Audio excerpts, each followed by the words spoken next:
कहानी झनकार। पायल की झनकार रस्ते रस्ते, ढूंढे तेरा प्यार रस्ते रस्ते। वह हंसा, न जाने कहां से आज भी पुराने गाने बज जाते हैं। अचानक उसने ओला ड्राइवर से बात शुरू कर दी। आप कहाँ रहते हैं? ये थोड़ा अलग हटकर सवाल था। अमूमन लोग उससे कहीं आने जाने या रास्ते की बात करते हैं। वह बोला, यही पास में एक कॉलोनी है, हरौला। वह बोला, जी जानता हूँ। ओला वाला थोड़ा चौंका तो जरूर, इस लहजे में कोई बात नहीं करता। फिर वे बोले, गाड़ी अपनी है? हाँ, फाइनेंस कराई थी, अभी 6 महीने पहले इंस्टॉलमेंट पूरी हुई है। चलिए अच्छा है, इंस्टॉलमेंट में बड़ी दिक्कत होती है। आप सही कह रहे हैं साहब। इसके बाद उसे लगा अब उसके कमाई की बात होगी या जिंदगी कैसी चल रही है पूछा जाएगा। लेकिन अचानक सवारी यानी राजेश जी ने कहा, आपने गाने बहुत अच्छे लगा रखे हैं, कौन सा स्टेशन है? उसके चेहरे पर जैसे मुस्कुराहट आ गई। साहब, ये पेन ड्राइव से बज रहे हैं, कोई स्टेशन नहीं है। वैसे भी एफएम वाले 1-2 गानों के बाद ढेरों ऐड करते हैं या फिर फालतू बोलने लगते हैं, मूड खराब हो जाता है। बात तो ठीक थी। राजेश बोले, वाकई बहुत अच्छे गाने बजा रखे हैं आपने, आजकल तो ये सुनने को ही नहीं मिलते। वह बोला, मुझे पुराने गाने ही सुकून देते हैं। ऐसा लगता है इन गानों के सहारे जिंदगी का सफर भी पूरा होता जा रहा है। राजेश की आंखों में आंसू आ गए। उसने गौर से ड्राइवर को देखा। बेहद सामान्य चेहरा, सामान्य सूती कपड़े और ध्यान पूरी तरह ट्रैफिक पर। स्टीयरिंग हाथ में ऐसे घूम रहा था जैसे कोई म्यूजिशियन गिटार बजा रहा हो। क्या मजाल कि किसी स्पीड ब्रेकर पर यात्री को झटका लगे। हाँ, जैसे ही उन्होंने मिरर में देखा, दोनों की आंखें मिल गईं। उन्हें लगा आंखों में एक अजीब सी खामोशी छिपी है, कोई दर्द है जिंदगी का जो बस छलक जाने को बेताब है। उसने आंख मिलते ही नजर झुका ली, कहीं कोई पढ़ न ले। गाड़ी, गाने और जिंदगी का सफर, वाकई बात तो सही थी। आप भी कैसी बात करते हैं, भगवान आपको लंबी उम्र दे। ऐसी भी क्या जल्दी है जिंदगी का सफर पूरा करने की। और हाँ, वाकई ये गाने हमारी जिंदगी के हमसफर है, इसमें कोई शक नहीं। साहब, अब लंबी उम्र लेकर क्या करना है? बस किसी तरह अपने हाथ पैर चलते चलते सफर पूरा हो जाए, यही मांगता हूँ भगवान से। मैं नहीं चाहता कि किसी पर निर्भर होना पड़े। जाने दीजिए, न जाने आपसे कैसी बातें करने लगा। आप मुझे अपने से लगे तो थोड़ा बहक गया। उसने आंख की कोर में आए आंसू पोंछते हुए कहा। राजेश को लगा उससे अब अधिक कुछ कहना ठीक नहीं, कहीं वह रो न पड़े। फिर भी इंसानियत के नाते वो पूछ बैठे, क्या हुआ, जिंदगी में सब ठीक तो है? ऐसे निराश नहीं होते दोस्त। हाँ साहब, सब कुछ ठीक है। 2 बच्चे हैं, उन्हें पढ़ा लिखा कर शादी कर दी है। दोनों अपना काम करते हैं। हाँ, वक्त के साथ बहुत कुछ बदलता है। अब दोनों अलग रहते हैं, लेकिन मुझे बहुत प्यार करते हैं। हर हफ्ते मिलने आते हैं। इतना कहकर वह चुप हो गया। और कौन कौन है घर में? राजेश ने पूछा। माँ थी, अभी कुछ दिनों पहले साथ छोड़ गई। रही घरवाली तो उसका साथ बहुत पहले छूट गया था। बहुत अच्छी थी, लेकिन ऊपर वाले को हमारा लंबा साथ मंजूर नहीं था। पता नहीं कैसे हंसता खेलता परिवार छोड़कर चली गई। पता नहीं कौन सी बीमारी का नाम बताया था डॉक्टर ने। जब वही नहीं रही तो बीमारी का नाम याद रखकर क्या करना है? वैसे अकेला नहीं हूँ, मैं हूँ और मेरे साथ मेरे ये गाने। इतने में देखा तो राजेश का स्टॉप आ गया था। ड्राइवर ने भी गाड़ी साइड में लगा दी। वे बोले, आपके साथ सफर बहुत अच्छा रहा। सचमुच आपके गाने की कलेक्शन लाजवाब है। उनके उतरते समय भी कोई गाना बज रहा था, कभी फूलों में ढूंढूं, कभी कलियों में साजन साजन पुकारो गलियों में। वह हंसा, बोला, थैंक यू सर। फिर बोला, आपको कभी भी जरूरत हो मेरे नंबर पर कॉल कर देंगे तो मैं आ जाऊंगा, बस थोड़ा पहले बता दीजिएगा। राजेश ने भी हंसते हुए कहा, जरूर, और हाँ, आपके पास भी मेरा नंबर आ गया होगा, सेव कर लीजिए। डॉक्टर हूँ, कभी भी जरूरत पड़े तो कॉल कर सकते हैं। मैं रात बेरात कभी भी पहुंच जाऊंगा। फीस की चिंता मत करिएगा, ज्यादा नहीं है, बस आपके 2-4 गाने के बराबर। वह हंसा, साहब आप डॉक्टर नहीं, बहुत बड़े हकीम हैं, जो इंसान को जिंदगी देता है। अगर ऐसे गाने आज नहीं मिलते तो आप जैसे इंसान भी कहाँ मिलते हैं आजकल, जो किसी गरीब को इंसान समझें। चलो अब मुझे कॉन्फ्रेंस में जाना है। और हाँ, गरीब वो हैं जिनके पास अपने नहीं हैं, जिनके पास जज्बात नहीं हैं। फिर मिलेंगे। इतना कहकर वे वेन्यू की सीढ़ियां चढ़ने लगे। ड्राइवर ने उन्हें सैल्यूट किया और वापस चल पड़ा। Heart specialist doctor Rajesh Delhi से ऋषिकेश आए थे किसी मेडिकल कॉन्फ्रेंस में। वैसे भी आजकल चलन हो गया है बड़े बड़े कॉन्फ्रेंस प्रकृति की मनोरम गोद में आयोजित करने का। दिल्ली में तो जैसे आजकल समय ही नहीं मिलता, और जब किसी का प्रोफेशन हार्ट स्पेशलिस्ट का हो तो बस कहना ही क्या। सुबह से शाम तक पेशेंट्स की भीड़ लगी रहती है। ओपीडी से फुर्सत मिली तो आईपीडी में बिजी हो गए। घर पहुंचे तो ऑनलाइन कुछ न कुछ संपर्क करने वाले इंतजार करते हैं। वे चाह कर भी किसी को मना नहीं कर पाते। क्या पता मेरी जरा सी सलाह से किसी की जिंदगी बच जाए। ये तो भगवान की देन है कि उसने मुझे आज इस लायक बनाया है। ऐसे में जब उन्होंने सालों पुराना गाना पायल की झनकार रस्ते रस्ते ढूंढे तेरा प्यार रस्ते रस्ते सुना तो कहीं खो गए। हम जिंदगी में लगातार काम करते करते किसी मशीन की तरह हो जाते हैं। उन्हें खुद पर हंसी आई। उन्होंने शर्ट के नीचे हाथ लगा कर देखा उनके पास दिल है कि नहीं। हाँ, चल तो रहा है और लोग उन्हें हार्ट स्पेशलिस्ट कहते हैं। भला ये कैसे संभव है कि इंसान दिल के बिना जिंदा रहे। लेकिन उनके भीतर कहीं एक आवाज उठ रही थी कि भले ही हार्ट उनके सीने में चल रहा हो, दिल कहीं नहीं है। दिल होता तो धड़कता जरूर। इतने सालों से उन्होंने अपने ही दिल की धड़कन नहीं सुनी थी। हाँ, स्टेथोस्कोप लगाकर सुबह से शाम तक न जाने कितने मरीज की हार्ट बीट सुनकर वे बता देते कि किसे टीएमटी करना है, किसे इको और किसे ईसीजी। आज इस ड्राइवर के गाने ने उन्हें उनके दिल की धड़कन सुना दी थी, जो सो कॉल्ड मेडिकल के हार्ट बीट से अलग थी। क्या एक डॉक्टर के पास भी मेडिकल से अलग वाला दिल होता है? हाँ, होता तो है, वरना वो कभी फूलों और कलियों में साजन साजन पुकार कर गली गली अपनी सजनी को न ढूंढता फिरता। आज उन्हें हार्ट अटैक पर बचाव के संबंध में इस कॉन्फ्रेंस में लेक्चर देना था। अपने 1000 से अधिक स्टड लगाकर लोगों की जिंदगी बचाने के अपने अनुभव के राज खोलने थे। लेकिन यहाँ ऋषिकेश में एक कार ड्राइवर उनका दिल खोल कर रख गया था, जैसे किसी ने भरे बाजार उनकी ओपन हार्ट सर्जरी कर दी हो। उनका पूरा का पूरा दिल खुला पड़ा था। ये दिल जैसे झनकृत हो रहा हो। हर तरफ स्वर लहरी सी बजती प्रतीत हो रही थी उन्हें। रहा वह रिसोर्ट जिसके कॉन्फ्रेंस हॉल में लेक्चर था, वह गंगा के किनारे स्थित नदी की लहरों सा दिल को हिलोरे मारने पर विवश कर रहा था। वे गुनगुनाते जा रहे थे कि किसी से टकराते टकराते बचे। अचानक उनकी नजर ऊपर उठी तो देखा कोई 2-3 स्टूडेंट उन्हें रिसीव करने चले आ रहे हैं। कहते हैं, इश्क कभी पूरा नहीं होता, जितना ये हकीकत में किया जाता है उससे कई गुना इसके उम्र दिलो दिमाग में होती है। डॉक्टर राजेश उस गाने को गुनगुनाते अपने भीतर आज से 50 साल पहले अपने दिल के भीतर के अधूरे इश्क को जिए जा रहे थे।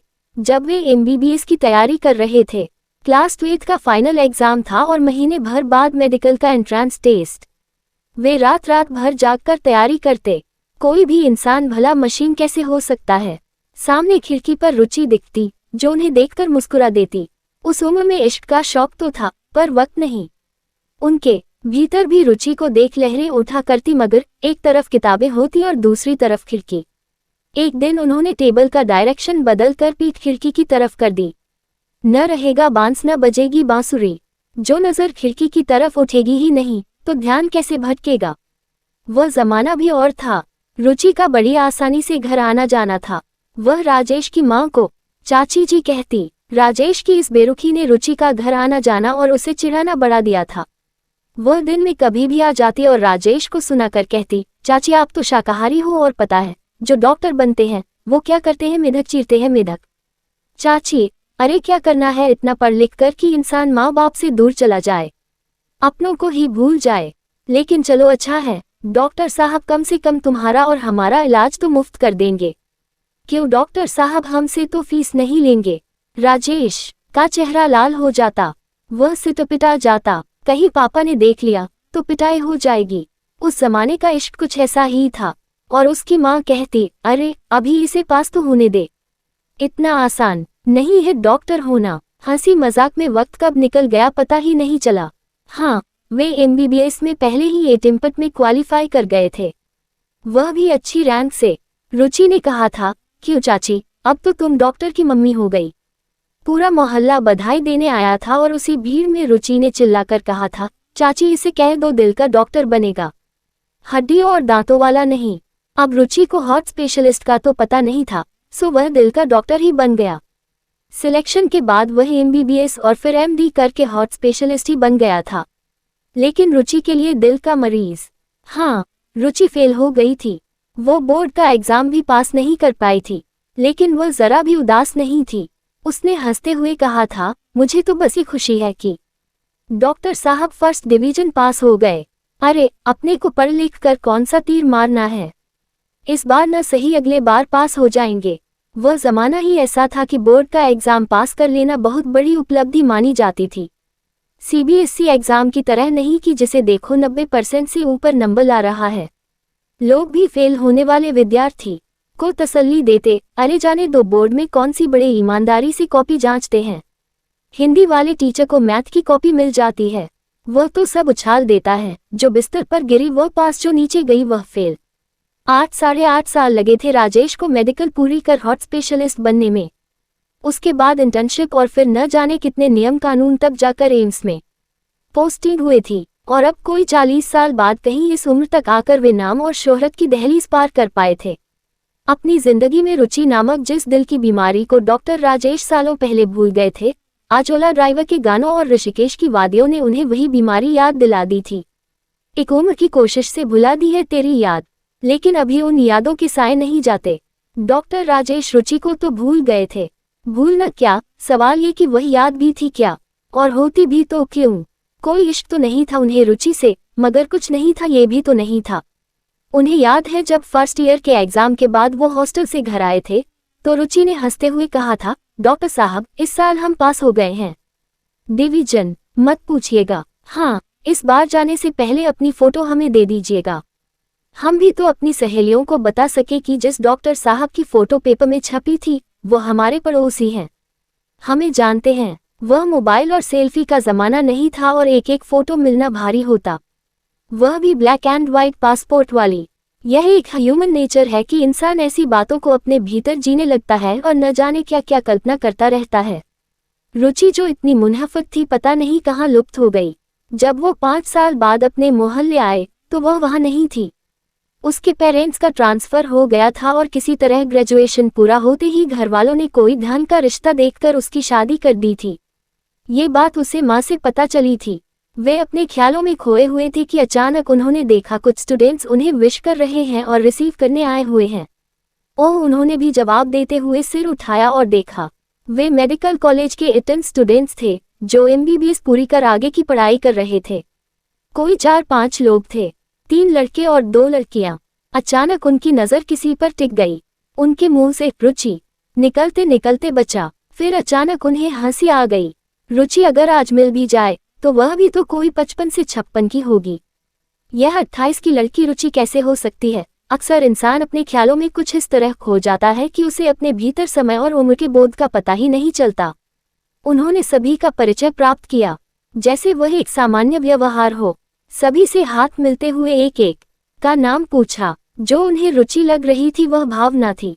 यह इंसान की फितरत के सिवाय और क्या है कि वह किसी को अपने सोच के अनुसार सोचने लगे, अपने आप ही कोई कहानी बनाने लगे जिसका सच्चाई से दूर दूर तक कोई नाता ही न हो। वह अब भावना और रुचि के बीच का फर्क भूल गए थे और भावना के प्रति जज्बाती होते जा रहे थे। न जाने क्यों उन्हें भावना में रुचि का अक्स दिख रहा था, और जिस रुचि को उन्होंने कभी अपने डॉक्टर बन जाने के ख्वाब को पूरा करने के लिए इग्नोर कर दिया था, आज उसे ही डॉक्टर बनकर हासिल कर लेना चाहते थे। अपने 3 दिन के कॉन्फ्रेंस के दौरान उन्होंने भावना को अपने ही जुनून में रुचि कहकर बुला भी लिया था, जिसे सुन वह चौंक गई थी। सर, ये रुचि कौन है? उसने मजाक मजाक में डॉक्टर राजेश से ब्रेकफास्ट के दौरान पूछ भी लिया था, और राजेश ने हंसी हंसी में कहा था, वो क्या है कि मैं तुम्हारा नाम भूल जाता हूँ, इसलिए गलती से रुचि निकल जाता है। वही तो सर, मैं समझ रही हूँ, तभी तो मैंने पूछा ये रुचि कौन है, कहीं आपकी कोई सीक्रेट फ्रेंड तो नहीं? उसने हंसते हुए कहा। डॉक्टर राजेश का चेहरा लाल हो गया। आजकल के बच्चे भी कितने तेज हो गए हैं। कोई बड़ी बात नहीं, कल को उनका बेटा ही पूछ बैठे, पापा कॉलेज में आपका कोई चक्कर था क्या? फलाने अंकल जब कुछ बताने वाले होते हैं तो आप उन्हें बहुत जोर से बोल के चुप करा देते हैं। राजेश को लगा हो न हो हाथ मिलाते समय उन्होंने जब भावना का हाथ कुछ ज्यादा देर तक सहलाया और दबाया तो उसने कुछ फील कर लिया हो। वैसे इस लम्हे को डॉक्टर राजेश भी बड़ी खूबसूरती से एंजॉय कर रहे थे। कारण ये कि डाइनिंग हॉल में जिस टेबल पर वे बैठे थे वहां वे दोनों अकेले थे। इस स्टेज पर भावना भी बच्ची नहीं थी और न ही डॉक्टर राजेश पिता की मानसिक स्थिति में जी रहे थे। वे अपने भीतर रुचि को लेकर अपने युवा अवस्था की भावना में बातें कर रहे थे। फिर बोले, ऐसी कोई बात नहीं है भावना, बस यूं ही तुम्हें देखकर मुझे अपने कॉलेज के दिन याद आ गए। बहुत से साथी होते हैं कॉलेज में जिन्हें दूर हुए भी अब एक अरसा हो गया है। इस बार भावना थोड़ा आगे बढ़ते हुए बोली, कोई बात नहीं सर, यदि आपको मेरी कंपनी अच्छी लग रही है और आप मेरे सहारे अपनी मेमोरीज रिकॉल कर हैप्पी फीलिंग एंजॉय कर रहे हैं, तो क्यों ना हम लोग आज के सेशन के बाद कहीं घूमने चले और डिनर बाहर करें। अब डॉक्टर राजेश को सोचना पड़ा। वैसे तो उन्होंने कहा नॉट ए बैड आइडिया, और हाथ मिलाकर नाश्ता खत्म कर रेडी होने चल पड़े। उनका दिल बल्लियों उछल रहा था, तो आज वे अपने बचपन की इग्नोर्ड फीलिंग्स को जीने जा रहे थे। उन्होंने फोन कर शाम को 7 बजे उसी ड्राइवर को बुला लिया था जो पहले दिन उन्हें यहाँ ड्रॉप कर गया था। सुहानी शाम थी, ऋषिकेश की ताज़ी हवा उन्हें भाव विभोर कर रही थी और उनका दिल न जाने कहाँ के सपने देख रहा था। इंसान भी न जरा सी घटना से न जाने क्या क्या सपनों के जाल बुन लेता है। नियत समय पर ड्राइवर आ चुका था और भावना भी तो एकदम फ्रेश लहराते बालों में एक आकर्षक गुलाबी साड़ी में सजी धजी गुड़िया की तरह सामने खड़ी थी वो, जिसे देख डॉक्टर राजेश के मुंह से उफ़ निकलते निकलते रह गया। वे बस इतना बोले, तुम्हें इस साड़ी में देखकर पहचानना मुश्किल हो गया। भावना भी कहाँ पीछे रहने वाली थी। क्या सर, आप भी तो इस जीन्स और जैकेट में कितने स्मार्ट लग रहे हैं। मैं तो सोच रही हूँ आप कॉलेज के ज़माने में कितने स्मार्ट होंगे। डॉक्टर राजेश ने हंसते हुए कहा, is it? I mean it, your personality is so attractive. आप अगर मेडिकल में ना आते तो कहीं मॉडलिंग कर रहे होते। भावना हंसते हुए बोली, आइए चलें, नहीं तो लौटने में देर हो जाएगी। पहाड़ों पर रात बहुत जल्दी होती है।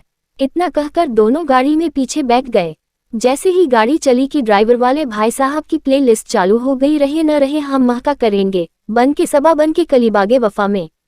गाना शुरू होते ही डॉक्टर राजेश की आंखें जैसे बंद हो गईं और वे अपने भीतर एक नई जिंदगी जी उठे।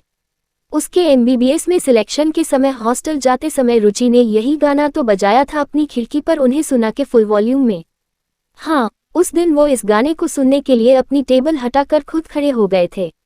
इसके बाद जब वे अपना बैग पैक कर घर से निकल रहे थे तो रुचि भी विदा करने आई थी। बोली थी, जाओ राजेश, मेडिकल में टॉप करोगे तो मुझे खुशी होगी। हाँ, हो सके तो मुझे भी याद कर लिया करना अपनी किताबों के बीच में। एक स्टूडेंट के सफल होने के बाद न घर वाले चिंता करते हैं कि कौन उससे मिल रहा है और क्या कह रहा है। उसने चलते चलते राजेश के हाथ में चुपके से यह कैसेट पकड़ा दी थी, मेरी तरफ से एक छोटी सी गिफ्ट है, रख लो। और ओला वाले भाई साहब के तीनों गाने उस कैसेट को जैसे रिवाइंड कर रहे थे। अपने कॉलेज में स्टडी के दौरान वह रोज ही तो इन गानों को सुनता था, जिसे सुनकर उसे लगता कोई उसे मेडिकल में टॉप करने के लिए कह रहा है। ये हुआ भी, वह फाइनल एग्जाम में टॉप पर था, तभी तो हॉट स्पेशलिस्ट बन सका। उसकी आंखें नम थीं। क्या वह भी रुचि को प्यार करता था? इस सवाल का जवाब शायद उसे पूरी जिंदगी नहीं मिल सका। जब वह स्टडी पूरी कर वापस आया था तो रुचि खो चुकी थी और वह भी शादी करके एक डॉक्टर बन गया था, परफेक्ट डॉक्टर, हॉट स्पेशलिस्ट, जिसके पास दिल तो था मगर चीर फाड़ करने वाला, इमोशनल होने वाला नहीं। अचानक गाने में खोए खोए ही उसे होश आया, जैसे रुचि उससे कुछ कह रही हो, राजेश आई लव यू, मगर यह क्या, रुचि तो वहां कहीं नहीं थी। फिर यह कौन है जो उससे बातें कर रहा है? उन्होंने देखा भावना बड़े गौर से उसे देख रही है। सर, आप रो रहे हैं, भावना ने कहा। यह क्या, बिना कहे ही उनकी आंखों से आंसू बह रहे थे। वे सचमुच बहुत इमोशनल हो चुके थे। उन्होंने रुमाल से अपने आंसू पोंछे और शांत होकर बैठ गए। उन्हें होश आ चुका था, ये भावना है, रुचि नहीं। हो सकता है वह रुचि को प्यार करते हों, लेकिन प्यार क्या शरीर से होता है? नहीं, किसी इंसान को प्यार किसी के व्यक्तित्व से होता है, उसकी अच्छाइयों से होता है, उसकी फीलिंग से होता है। शरीर तो बस कुछ देर बीच में आता और चला जाता है। यहाँ तक कि कई बार प्यार में शरीर का होना जरूरी नहीं होता, वह बस एहसास से ही पूरा हो जाता है। वे अचानक बदल चुके थे। इंसान शरीर से नहीं मन से बदलता है। होटल आ चुका था और उनके खाने की टेबल बुक थी। भावना के साथ वे गाड़ी से उतरे तो उन्होंने ओला के ड्राइवर को भी बुलाया, क्या दोस्त मेरे साथ खाना नहीं खाओगे? और यह सुन वह चौंक गया, सर आप बड़े आदमी हैं, प्लीज आप खाना खाए, मैं कहीं बैठकर खाना खा लूंगा। डॉक्टर राजेश ने कहा, इतनी जल्दी अपनी कही बात भूल गए?